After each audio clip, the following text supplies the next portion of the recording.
everyone, welcome to Inspiration IAS Daily Analysis. Today is 31st October 2023 and we are going to discuss important news articles of Hindu, Indian Express, PIB and Assam Tribune. So before starting, important informations.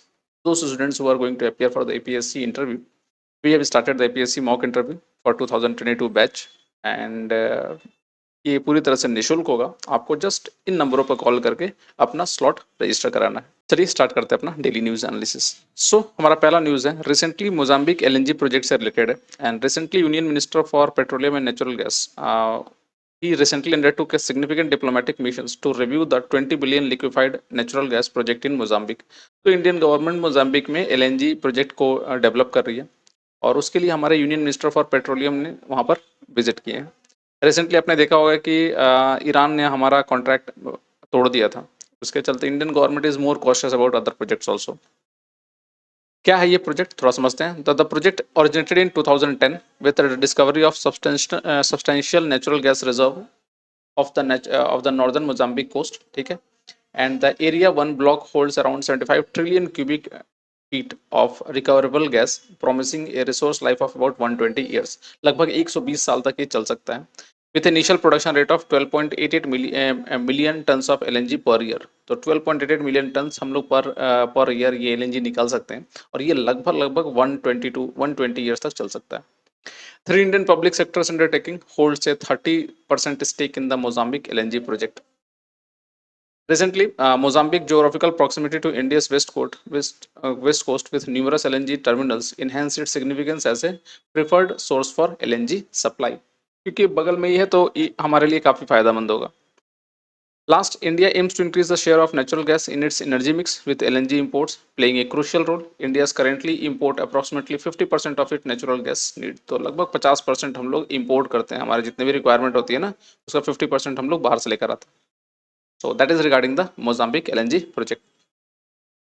चलिए अपने अगले news से बढ़ते हैं। अगला जो अपना news है वो है आईपीसी 295 सेक्शन 295 ए से related and recently Uttar Pradesh government ने रिसेंटली सुप्रीम कोर्ट को कहा है कि the school teacher who allegedly goaded students to slap a Muslim community may Muslim classmate may face charges under section 295A of the IPC। Recently आपने सुना होगा कि एक टीचर्स ने ऐसा कुछ कहा था एक मुस्लिम बच्चे को कि आप अपने जो क्लासमेट था जो नॉन मुस्लिम था उसको स्लैप करने के लिए या मारने के लिए। ये थोड़ा अजीब सा ये इंसिडेंस नहीं होना चाहिए था, अजीब इंसिडेंस हुई थी। अब इसके चक्कर में उत्तर प्रदेश गवर्नमेंट ने कहा है कि सेक्शन 295 ए को हम इन्फोर्स करेंगे उसमें। तो पहले सेक्शन 295 ए कहता क्या है ये पहले समझ लें। सेक्शन 295 ए बोलता है आईपीसी का कि its objective to punish deliberate and malicious acts intended to outrage the religious feeling of any class by insulting its religion और रिलीजियस बिलीफ। अगर किसी के आप रिलीजियस और रिलीजियस बिलीफ को इंसल्ट कर रहे हो तो ये सेक्शन आपके ऊपर में लग सकता है। And this section only punishes an aggravated form of insult to religion when it is perpetrated with the deliberate and malicious intentions of outraging the religious feeling of a class। तो एक particular class के अगर religious feeling को आपको सिर्फ outrage करना है उस केस में ये आपका सेक्शन लग सकता है। अलॉन्ग विद दैट इन 1957 एक constitution bench of supreme court, अच्छा रिसेंटली सुप्रीम कोर्ट ने भी इसको जजमेंट दिया था। तो उस जजमेंट में क्या था, उसमें कहा यह गया था कि 1957 में एक कॉन्स्टिट्यूशन बेंच बैठी थी सुप्रीम कोर्ट में and they uphold the constitutionality of the said section in Ramji Lal Modi versus state of UP. In this, the court held that Section 295A IPC does not penalize any and every act of insult to or attempt to insult any religion or the religious belief of a class of the citizen. And the court cautioned that only those acts of insult or attempt to insult can be penalized under this provision if they are perpetrated with the deliberate and malicious intention of outraging the religious feeling of that class। ठीक है, उसके religious feeling को अगर परपेट्रेट कर रहा है then ये section enforce हो सकता है। The court further clarified that the provision would only apply to aggravated form of insult to religion that are calculated to disrupt public order। मतलब यहाँ पर public order का एक provisions होना पड़ेगा तभी ये हो सकता है।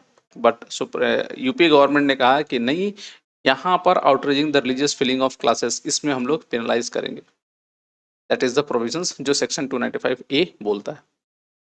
तो ये एक डिबेट है दोनों के प्रोविजंस के अंदर में। खैर आगे इसको देखा जाएगा कि आखिर बाकी का डिस्टेंस क्या रहा फाइनल। नेक्स्ट जो अपना न्यूज है वो हॉक टीम से रिलेटेड है। Hawk means hostile activity watch kernels and recently the Karnataka forest department along with the wildlife trust of india launched the hostile activity watch kernel system। किसके लिए थोड़ा समझते हैं। सबसे पहला about the hostile activity watch kernel क्या है। It is a cloud based information management system design to manage interlink databases of wildlife crime, wildlife criminals and wildlife mortality. इसको देखती है। दूसरा, it will help officials analyse the information and develop actionable intelligence to prevent wildlife crimes and curb illegal wildlife trade. ठीक है, उसको भी prevent करेगी। इसके फीचर्स के बारे में बात की जाए तो it connects the entire state forest department in real time. वो जो जितने भी इंटायर स्टेट फॉरेस्ट डिपार्टमेंट होगा उसको रियल टाइम में कनेक्ट करेगा। And access is restricted through access level. हर एक्सेस हर किसी को नहीं मिलेगा, एक एक्सेस लेवल डिसाइड होगा who can access each and every information. Second, this is a large ERP model, cloud-based system that uses mobile and desktop interface to manage data. Third, the entire system is divided into various modules that are interconnected with individual standalone functions, and all the data managed by the Hawk system is secured with the government. तो ये government के पास ये secured रहेगा। तो ये कुछ features है आपके हॉक सिस्टम का। तो काफ़ी एडवांस सिस्टम है। इसमें इससे बहुत सारे जो वाइल्ड लाइफ क्राइम्स, क्रिमिनल्स और जो एनिमल्स की जो मॉर्टेलिटी होती है उसको प्रिवेंट किया जा सकता है। तो that's all for daily news analysis. आज के लिए इतना ही। And if you want the PDF lecture of this video you can download it from our Telegram channel. Along with you can also follow our social media page like Facebook, Instagram and YouTube for such other video contents. Thanks for watching and please do take care of yourselves.